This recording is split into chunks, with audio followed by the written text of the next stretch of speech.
Hello friend, नमस्ते, प्रणाम। आज मैं आप लोग के बीच में बहुत ही प्यारा सा नाच गीत लेके आई हूँ। गीत पसंद आए तो गीत को ज्यादा से ज्यादा आप लोग शेयर करना और चैनल को सब्सक्राइब कर लेना। सड़क बिच फूल फूलै के फूलवा तोड़ै, सड़क बिच फूल फूलै के फूलवा तोड़ै।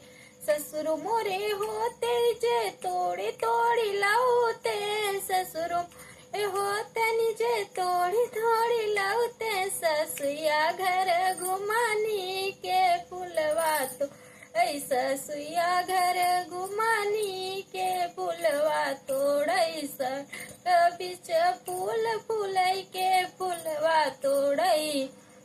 जेठ मोरे होते निजे तो तोड़ी लाउते, जेठ मोरे होते निजे तोड़ी लाउते। जेठनिया घर लेसानी के फूलवा तोड़ै, जेठ घर फुकनी के फूलवा तोड़ै। सड़क बिच फूल फूलै के फूलवा तोड़ै।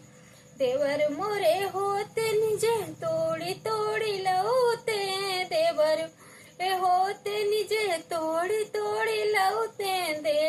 देवरनिया पलंग तोड़नी के फूलवा तोड़ै, देवरनिया पलंग तोड़नी के फूल तोड़ै। सड़क बिच फूल फूलै के फूलवा तोड़ै।